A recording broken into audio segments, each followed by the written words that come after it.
subtle art of not giving a fuck. The subtle art of not giving FCK.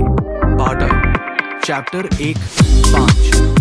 Host Pankaj Kumar Raj. Channel Extraordinary Audiobooks. Intro Module. क्या आपको लगता है कि खुशी पाने के लिए हमें हर चीज की परवाह करनी चाहिए? मार्क मैनसन कहते हैं बिल्कुल उल्टा। असली सुकून तभी मिलता है जब आप सही चीजों की परवाह करना सीखते हैं और बाकी सब छोड़ देते हैं। आजकल की सेल्फ हेल्प दुनिया में हर जगह पॉजिटिव रहो, सब कुछ अचीव करो की बातें होती हैं, लेकिन इसी प्रेशर की वजह से लोग और ज्यादा एंशियस और अनसेटिस्फाइड फील करते हैं। आज हम इस किताब के पहले 5 चैप्टर्स कवर करेंगे, जहां मैनसन बताते हैं कि हमेशा पॉजिटिव रहना क्यों काम नहीं करता और असली मैच्योरिटी क्या है। अगर आप जेन्युइनली सुकून से जीना चाहते हैं तो इस वीडियो को एंड तक देखिए। चैप्टर 1, ट्राई मत करो। कभी कभी सबसे अच्छा रिजल्ट तब मिलता है जब आप कोशिश करना छोड़ देते हो। मार्क मैनसन एक काउंटर इंट्यूटिव आइडिया से शुरुआत करते हैं, हमेशा पॉजिटिव रहने की जबरदस्ती कोशिश असल में हमें और नेगेटिव फील कराती है। जब हम किसी नेगेटिव इमोशन को नहीं फील करना चाहिए मान लेते हैं तो हम उसके बारे में और ज्यादा सोचने लगते हैं।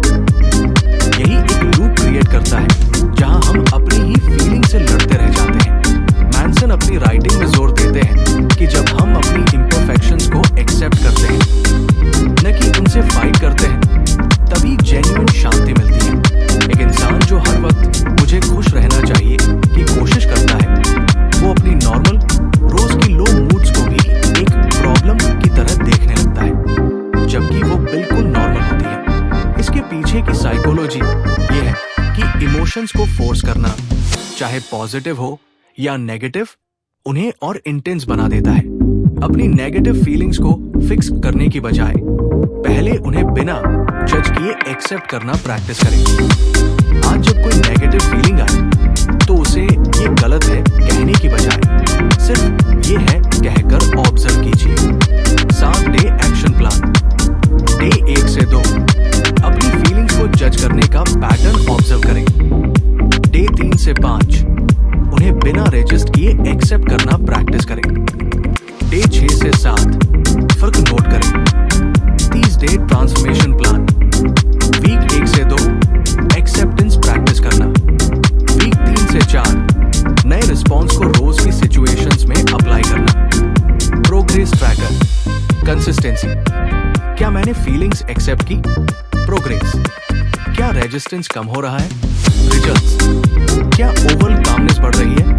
Reflection question. मैं अपनी नेगेटिव फीलिंग से लड़ता हूं या उन्हें एक्सेप्ट करता हूं? Chapter recap. हमेशा पॉजिटिव रहने की कोशिश कभी कभी असली सुकून का सबसे बड़ा दुश्मन बन जाती है। Golden line. कभी कभी सबसे बड़ा प्रोग्रेस तब होता है जब आप ट्राई करना छोड़ देते हो। अगर हमेशा पॉजिटिव रहना सॉल्यूशन नहीं है तो खुशी असल में आती कहां से है? चैप्टर 2, खुशी खुद एक प्रॉब्लम है। खुशी एक डेस्टिनेशन नहीं, एक कंटिन्यूअस प्रोसेस है। मैनसन का कहना है कि खुशी प्रॉब्लम्स न होना नहीं है, खुशी है सही प्रॉब्लम्स को सॉल्व करते रहना। जिंदगी में प्रॉब्लम्स कभी खत्म नहीं होती, एक सॉल्व होती है, दूसरी आती है। असली सवाल ये है कि आप कौन सी प्रॉब्लम सॉल्व करना चाहते हैं। मैनसन अपनी राइटिंग में इस आइडिया पर जोर देते हैं कि जो लोग एक दिन सब प्रॉब्लम्स खत्म हो जाएंगी तब मैं खुश होऊंगा सोचकर जीते हैं, वो हमेशा वेट ही करते रह जाते हैं। एक इंसान जो सोचता है जॉब मिल जाए तो खुश हो जाऊंगा, जॉब मिलने के बाद नई प्रॉब्लम्स आती है, जैसे प्रमोशन की टेंशन। खुशी का वेट कभी खत्म नहीं होता। दिमाग नेचुरली प्रॉब्लम सॉल्विंग मोड में रहता है, इसीलिए नो प्रॉब्लम्स वाली स्टेट एक्चुअली सैटिस्फाइंग नहीं लगती, बल्कि बोरिंग लगती है। अपनी जिंदगी को प्रॉब्लम से फ्री बनाने की कोशिश करने की बजाय पूछें, मैं कौन सी प्रॉब्लम सॉल्व करना जेन्युइनली एंजॉय करता हूं? आज लिखिए, कौन सी प्रॉब्लम सॉल्व करना मुझे मीनिंगफुल लगता है, चाहे वो मुश्किल हो। 7 डे एक्शन प्लान। डे 1 से 2 अपनी फ्यूचर में खुश होऊंगा वाली सोच आइडेंटिफाई करें। डे 3 से 5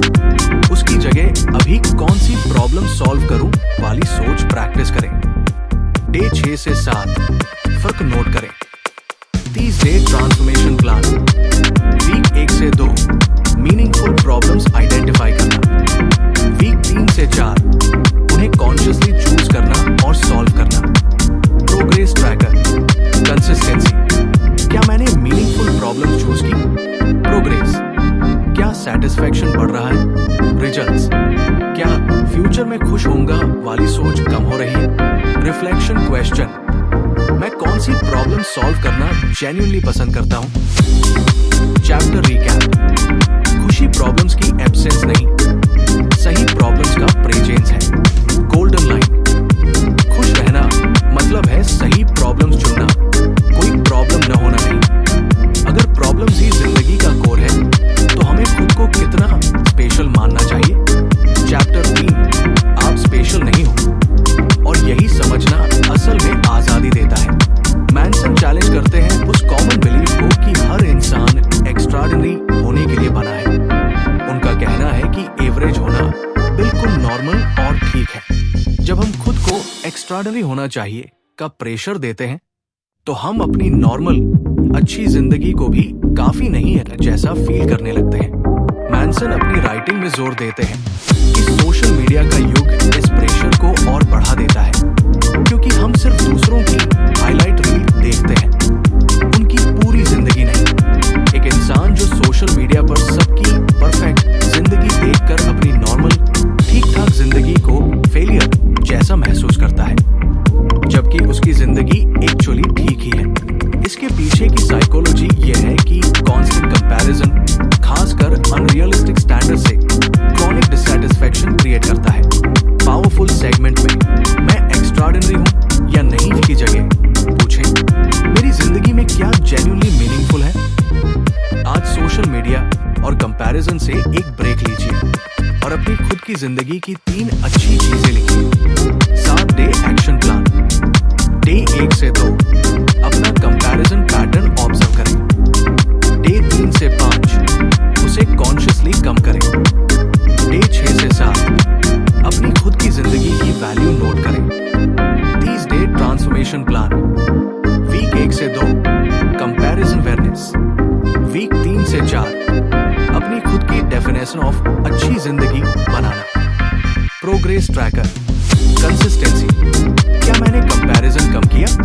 प्रोग्रेस। क्या सेटिस्फैक्शन बढ़ रहा है? रिजल्ट्स। क्या स्पेशल होना जरूरी है वाली सोच कम हो रही है? Reflection question. क्या मैं अपनी जिंदगी को दूसरों के स्टैंडर्ड से मेजर कर रहा हूं? Chapter recap.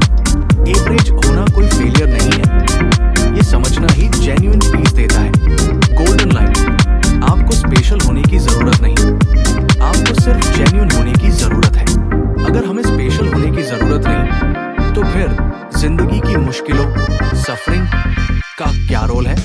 चैप्टर 4। सफरिंग की वैल्यू। हर कोई कुछ न कुछ स्ट्रगल करता है, सवाल यह है कौन सा स्ट्रगल? मैनसन कहते हैं कि स्ट्रगल अवॉइड नहीं हो सकता, असली चॉइस है कि हम कौन सा स्ट्रगल चुनते हैं। हर गोल, हर रिलेशनशिप, हर अचीवमेंट के साथ कोई न कोई स्ट्रगल जुड़ा होता है। इसीलिए सवाल स्ट्रगल करूं या न करूं नहीं, बल्कि कौन सा स्ट्रगल वर्थ है। मैनसन अपनी राइटिंग में जोर देते हैं कि जो लोग मीनिंगफुल स्ट्रगल्स चुनते हैं, जैसे एक पैशन के लिए मेहनत करना, उन्हें वो स्ट्रगल भी सेटिस्फाइंग लगता है, जबकि मीनिंगलेस स्ट्रगल्स फ्रस्ट्रेटिंग लगते हैं। एक फिटनेस गोल का स्ट्रगल, रोज एक्सरसाइज करना मुश्किल है लेकिन मीनिंगफुल है। एक टॉक्सिक रिलेशनशिप का स्ट्रगल मुश्किल है लेकिन मीनिंगलेस है। दोनों स्ट्रगल है लेकिन उनका इम्पैक्ट अलग है।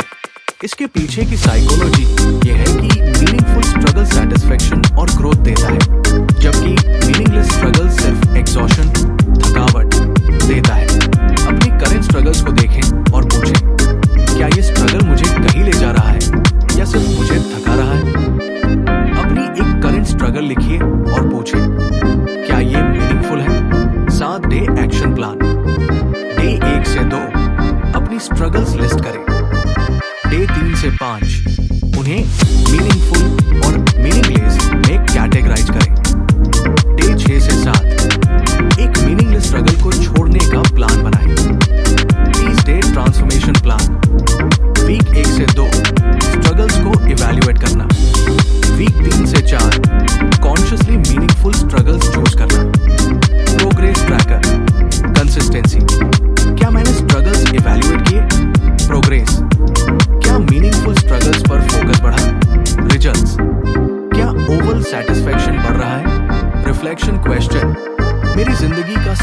बड़ा स्ट्रगल क्या है और क्या वो मीनिंगफुल है? Chapter recap. स्ट्रगल अवॉइड नहीं हो सकता, सवाल है सही स्ट्रगल चुनना। गोल्डन लाइन, जिंदगी में सुकून स्ट्रगल न होने से नहीं, सही स्ट्रगल चुनने से आता है। अगर हम स्ट्रगल चूज करते हैं तो इसका मतलब है हम हमेशा चूज कर रहे हैं। लेकिन क्या ये सच में सच है? चैप्टर 5, आप हमेशा चूज कर रहे हो। चाहे आपको लगे कि आपके पास कोई चॉइस नहीं, आप फिर भी चूज कर रहे हो। मैनसन का एक पावरफुल आइडिया है, चाहे सिचुएशन कैसी भी हो, हम हमेशा अपने रिस्पॉन्स को चूज कर रहे होते हैं। चाहे हमें ये फील ना हो, किसी प्रॉब्लम का कॉज हमारा न भी हो, उसके रिस्पॉन्स की रिस्पॉन्सिबिलिटी हमेशा हमारी होती है। यही इस चैप्टर का कोर मैसेज है। मैनसन अपनी राइटिंग में जोर देते हैं कि रिस्पॉन्सिबिलिटी लेना मुश्किल होता है, क्योंकि इसमें ब्लेम करना छोड़ना पड़ता है। लेकिन यही एक इंसान को जेन्युइनली एम्पावर्ड बनाता है। एक इंसान जो एक मुश्किल बचपन से गुजरा है, उसका कॉज उसके कंट्रोल में नहीं था, लेकिन आज वो अपनी जिंदगी में कैसे रिएक्ट करता है वो उसका चॉइस है। इसके पीछे की साइकोलॉजी ये है कि विक्टिम माइंडसेट शॉर्ट टर्म में कंफर्टेबल लगता है, क्योंकि ब्लेम किसी और पर जाता है, लेकिन लॉन्ग टर्म में पावरलेस फील कराता है। किसी भी मुश्किल सिचुएशन में पूछें, मैं इसका रिस्पॉन्स कैसे चूज कर सकता हूँ, चाहे कॉज मेरा ना हो। एक सिचुएशन आइडेंटिफाई कीजिए जहां आप विक्टिम फील कर रहे हैं और पूछें, यहाँ मेरा रिस्पॉन्स क्या हो सकता है। 7 डे एक्शन प्लान। डे 1 से 2 अपना ब्लेम पैटर्न ऑब्जर्व करें। डे 3 से 5 हर सिचुएशन में अपना रिस्पॉन्स कॉन्शियसली चूज करें। डे 6 से 7 फर्क नोट करें। 30 डे ट्रांसफॉर्मेशन प्लान। वीक 1 से 2 रिस्पॉन्सिबिलिटी टेकिंग प्रैक्टिस करना। वीक 3 से 4 उसे एक कंसिस्टेंट माइंडसेट बनाना। Progress tracker. कंसिस्टेंसी, क्या मैंने रिस्पॉन्स चूज किया? प्रोग्रेस, क्या विक्टिम माइंडसेट कम हो रहा है? रिजल्ट्स, क्या एम्पावरमेंट फील हो रहा है? रिफ्लेक्शन क्वेश्चन, किस एरिया में मैं सबसे ज्यादा ये मेरा फॉल्ट नहीं है सोच रहा हूं, और वहां मेरा रिस्पॉन्स क्या हो सकता है? Chapter recap. कॉज हमारा ना हो, रिस्पॉन्स हमेशा हमारा चॉइस होता है। गोल्डन लाइन, आप सिचुएशन चूज नहीं करते, लेकिन आप हमेशा अपना रिस्पॉन्स चूज करते हो। आउटरो, अगर आपको इस ऑडियो बुक का पहला पार्ट पसंद आया हो तो एक्स्ट्राऑर्डिनरी ऑडियो बुक्स को सब्सक्राइब जरूर करें। मैं हूं पंकज कुमार राज और आप सुन रहे थे एक्स्ट्राऑर्डिनरी ऑडियो बुक्स। अगले पार्ट में हम चैप्टर 6 से 9 तक बिलीफ्स, फेलियर, बाउंड्रीज और मोर्टेलिटी जैसे पावरफुल टॉपिक्स कवर करेंगे। मिलते हैं अगले पावरफुल सेगमेंट में, the subtle art of not giving a fuck, part B, chapter 6 9+ grand finale. Host Pankaj Kumar Raj, channel extraordinary audio books. Intro module, part B, final. पिछली बार हमने देखा था कि कैसे हमेशा पॉजिटिव रहने की कोशिश, सही प्रॉब्लम चुनना और अपने रिस्पॉन्स की रिस्पॉन्सिबिलिटी लेना हमारी जिंदगी बदल सकता है। आज इस फाइनल पार्ट में हम बचे हुए 4 सबसे पावरफुल चैप्टर्स कवर करेंगे, जहां मार्क मैनसन बात करते हैं बिलीफ, फेलियर, बाउंड्रीज और हमारी मौत, मोर्टेलिटी जैसे विषयों पर। अंत में पूरी किताब का ग्रैंड समरी और 9 चैप्टर्स का 1 पेज चीट शीट भी दिया जाएगा। चैप्टर 6, आप हर चीज में गलत हो। सब कुछ सही जानने का दावा छोड़ना ही असली ग्रोथ है। मार्क मैनसन कहते हैं कि ग्रोथ का मतलब सही होना नहीं है, बल्कि समय के साथ कम गलत होना है। जब हम ये मान लेते हैं कि मुझे सब पता है, तो हम सीखना बंद कर देते हैं। सर्टेनिटी, पक्केपन की चाहत हमें नया पर्सपेक्टिव देखने ही नहीं देती। जो लोग ये स्वीकार करने की हिम्मत रखते हैं कि वे गलत हो सकते हैं, वही असल में आगे बढ़ते हैं। मैनसन बताते हैं कि इंसान का दिमाग अपने पुराने बिलीफ्स को बचाने के लिए किसी भी हद तक जा सकता है, लेकिन जब आप अपनी मान्यताओं पर सवाल उठाना शुरू करते हैं, तब आप खुद को बदलने की आजादी देते हैं। एक इंसान जो मानता है कि लोग मेरे बारे में बुरा सोचते हैं, वो हर इंटरैक्शन को इसी नजर से देखेगा। लेकिन अगर वो सोचे हो सकता है मैं गलत हूँ, तो उसकी एंजाइटी तुरंत आधी हो जाती है। इसके पीछे की साइकोलॉजी ये है कि हमारा दिमाग कन्फर्मेशन बायस का शिकार होता है। वो सिर्फ वही देखता है जो वो मानना चाहता है। अपनी पुरानी किसी ऐसी बिलीफ को ढूंढिए जिस पर आपको बहुत भरोसा था और पूछिए, क्या गारंटी है कि मैं इसमें 100% सही हूँ? आज अपनी किसी सोच को डाउट करने की हिम्मत कीजिए। 7 डे एक्शन प्लान। डे 1 से 2 अपने उन विचारों को नोटिस करें जहां आप बहुत ज्यादा जिद्दी महसूस करते हैं। डे 3 से 5 किसी असहमति वाली स्थिति में दूसरों का पर्सपेक्टिव ध्यान से सुनें। डे 6 से 7 अपनी एक गलतफहमी को स्वीकार करें। 30 डे ट्रांसफॉर्मेशन प्लान। वीक 1 से 2 सर्टेनिटी की जिद को छोड़ना। वीक 3 से 4 हो सकता है मैं गलत हूं वाले माइंडसेट को अपनाना। Progress tracker. कंसिस्टेंसी। क्या मैंने अपने बिलीव्स पर सवाल उठाए? प्रोग्रेस। क्या नया पर्सपेक्टिव समझना आसान लग रहा है? रिजल्ट्स। क्या बेवजह का ईगो और फ्रस्ट्रेशन कम हो रहा है? Reflection question. ऐसी कौन सी बात है जिसे मैं सच मानता रहा हूं, लेकिन अगर वो गलत निकली तो मेरी जिंदगी बेहतर हो जाएगी? Chapter recap. सर्टेनिटी ग्रोथ को रोकती है। अनसर्टेनिटी और सवाल पूछना ही आपको बेहतर बनाता है। Golden line. हम कभी परफेक्टली सही नहीं होते, हम बस हर दिन थोड़े कम गलत होते जाते हैं। अब देखते हैं कि गलत होने और फेल होने का आपस में क्या कनेक्शन है। चैप्टर 7। फेलियर ही आगे बढ़ने का रास्ता है। एक्शन मोटिवेशन का इंतजार नहीं करता, एक्शन से मोटिवेशन बनता है। सक्सेस का पैमाना इस बात से तय नहीं होता कि आप कितनी बार जीते, बल्कि इससे तय होता है कि आप कितनी बार फेल होकर भी आगे बढ़ते रहें। ज्यादातर लोग सोचते हैं कि पहले इंस्पिरेशन आती है, फिर मोटिवेशन और फिर एक्शन। मैनसन इसे उल्टा बताते हैं। Action, inspiration, motivation. इसे वे डू समथिंग प्रिंसिपल कहते हैं। जब आप किसी काम में अटक जाते हैं तो सही मूड का इंतजार मत कीजिए, बस कुछ भी छोटा सा एक्शन लीजिए। वो एक्शन ही आपको आगे का रास्ता और एनर्जी देगा। एक राइटर जो ब्लैंक स्क्रीन को देखकर बैठा है और सोच रहा है कि मोटिवेशन आएगा तब लिखूंगा, वो कभी नहीं लिख पाएगा। लेकिन जो इंसान सिर्फ एक खराब पैराग्राफ लिख देता है, उसे तुरंत आगे लिखने का आइडिया मिल जाता है। इसके पीछे की साइकोलॉजी ये है कि एक्शन लेने से दिमाग का मेंटल ब्लॉक टूटता है। जिस काम को आप डर या आलस के कारण टाल रहे हैं, आज उस पर सिर्फ 2 मिनट का कोई भी एक्शन लीजिए, बिना रिजल्ट की चिंता किए। 7 डे एक्शन प्लान।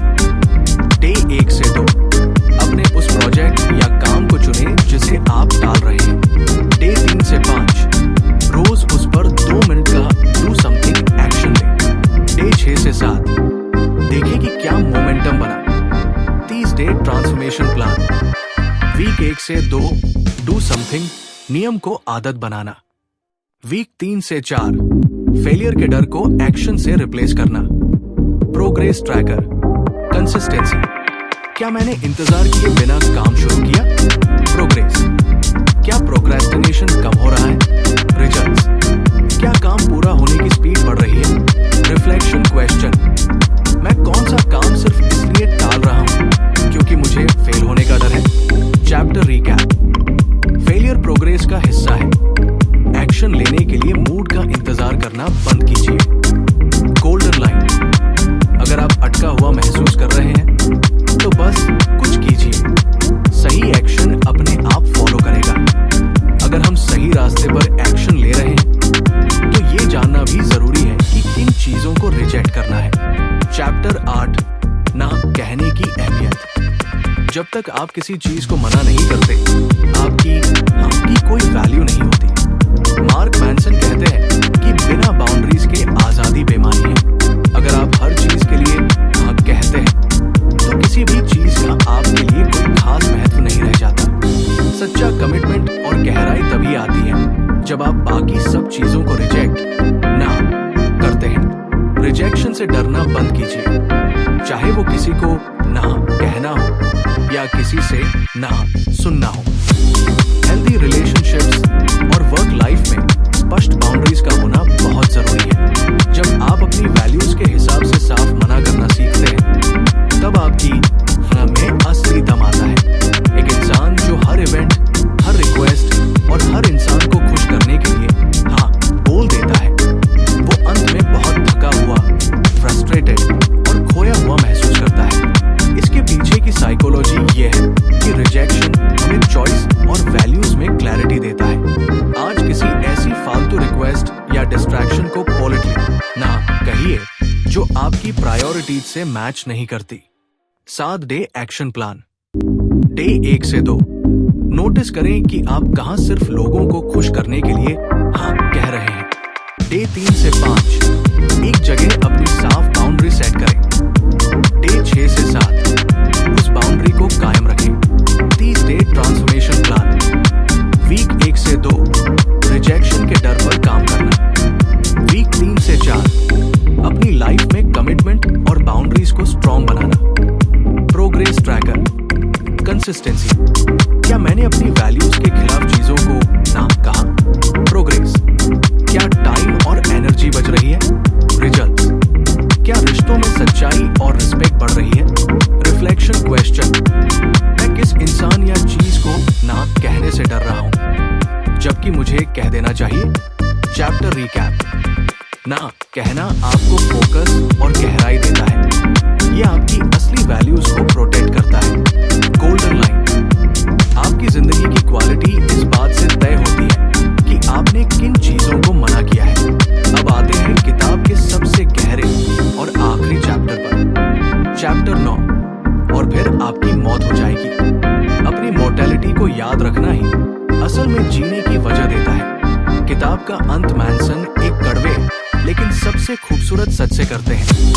हम सब एक दिन मरने वाले हैं। जब हम इस सच को स्वीकार कर लेते हैं कि हमारी जिंदगी का समय सीमित है, तो हमारे सारे छोटे छोटे डर, शर्म और बेवजह की चिंताएं अपने आप गायब हो जाती हैं। मौत का एहसास हमें ये याद दिलाता है कि हमें सिर्फ उन्हीं चीजों की परवाह करनी चाहिए जो सच में मायने रखती हैं। जो लोग मौत के विचार से भागते हैं, वे अक्सर अपनी पूरी जिंदगी सती और डर के साए में बिता देते हैं। लेकिन जो अपनी मॉर्टेलिटी को याद रखते हैं, जिसे प्राचीन फिलॉसफी में मोमेंटो मोरी कहा जाता है, वे हर दिन को पूरे होश और अर्थ के साथ जीते हैं। जब आप सोचेंगे कि 80 साल बाद कोई याद भी नहीं रखेगा कि आपने क्या पहना था या किसने आपको क्या कहा, तो आप आज ही बेवजह का प्रेशर लेना छोड़ देंगे। इसके पीछे की साइकोलॉजी ये है कि मौत की अवेयरनेस हमें एग्जिस्टेंशियल क्लैरिटी देती है। आज शांत बैठकर सोचिए, अगर मेरे पास लिमिटेड समय ही बचा हो तो क्या मैं इन छोटी छोटी बातों पर तनाव लूंगा? 7 डे एक्शन प्लान। डे 1 से 2 अपनी डेली चिंताओं को जूम आउट करके देखें। डे 3 से 5 अपनी लाइफ में सिर्फ टॉप 2 से 3 चीजों पर ध्यान दें जो आपके जाने के बाद भी मैटर करेंगी। डे 6 से 7 उस क्लैरिटी के साथ जिए। 30 डे ट्रांसफॉर्मेशन प्लान। वीक 1 से 2 अनइम्पॉर्टेंट चीजों की चिंता छोड़ना। वीक 3 से 4 अपनी लीगेसी और मीनिंगफुल काम पर फोकस करना। Progress tracker. कंसिस्टेंसी। क्या मैंने बेवजह के तमाशों को इग्नोर किया? प्रोग्रेस। क्या मन में गहरी शांति महसूस हो रही है? रिजल्ट्स। क्या सिर्फ सच में मैटर करने वाली चीजों पर ध्यान टिक रहा है? Reflection question. अगर मुझे पता चले कि मेरी जिंदगी में सिर्फ कुछ ही समय बाकी है, तो मैं आज कौन सी बेकार की परवाह करना तुरंत छोड़ दूंगा? Chapter recap. मौत ही वो फिल्टर है जो असली और नकली चिंताओं का फर्क साफ कर देता है। Golden line. मौत से मत डरिए, बिना किसी मायने के जीने से डरिए। Grand summary. पूरी किताब का सार। The subtle art of not giving AFCK कोई पॉजिटिविटी का भाषण नहीं है, बल्कि एक कड़वी रियलिटी चेक है। ये किताब सिखाती है कि जिंदगी से दर्द या प्रॉब्लम्स को कभी मिटाया नहीं जा सकता। खुशी इस बात में नहीं है कि आपके पास कोई समस्या न हो, बल्कि इसमें है कि आप सही समस्याओं को चुनें। जब आप हर फालतू चीज की परवाह करना छोड़ देते हैं, अपनी इम्परफेक्शंस को मान लेते हैं, अपने एक्शंस की जिम्मेदारी लेते हैं और अपनी बाउंड्रीज तय करते हैं, तब आपको वो असली आजादी और सुकून मिलता है जिसकी आपको तलाश थी। 1 पेज चीट शीट, पूरे 9 चैप्टर्स का कोर एक्शन। ट्राई मत करो, अपनी नेगेटिव फीलिंग से लड़ना बंद करें, उन्हें एक्सेप्ट करें। खुशी खुद एक प्रॉब्लम है। ऐसी समस्याएं चुनें जिन्हें सॉल्व करने में आपको खुशी मिले। आप स्पेशल नहीं हो। एवरेज होने के प्रेशर से मुक्त होकर जेन्युइन इंसान बने।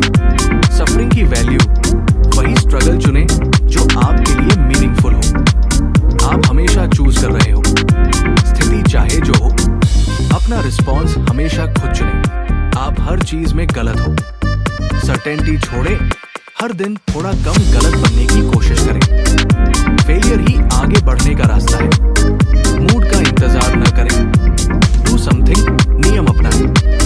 ना कहने की अहमियत। अपनी वैल्यूज को प्रोटेक्ट करने के लिए स्पष्ट बाउंड्रीज बनाएं और फिर आपकी मौत हो जाएगी। समय सीमित है। सिर्फ सच में मायने रखने वाली चीजों की परवाह करें। Final reflection question. आज इस वक्त मेरी जिंदगी में ऐसी कौन सी एक चीज है जिसकी परवाह करना मुझे तुरंत बंद कर देना चाहिए ताकि मुझे असली शांति मिल सके। Final outro. ये थी मार्क मैनसन की दुनिया की सबसे चर्चित किताबों में से एक, the subtle art of not giving AFCK की पूरी समरी। अगर इस सीरीज ने आपकी सोच में थोड़ा सा भी बदलाव लाया हो तो एक्स्ट्राऑर्डिनरी ऑडियो बुक्स को लाइक, शेयर और सब्सक्राइब जरूर करें। मैं हूं आपका होस्ट पंकज कुमार राज। कमेंट सेक्शन में जरूर बताएं कि अगली कौन सी किताब आप हमारे साथ एक्सप्लोर करना चाहते हैं। मिलते हैं अगली एक्स्ट्राऑर्डिनरी जर्नी में। तब तक के लिए कम परवाह कीजिए और ज्यादा सुकून से जिए।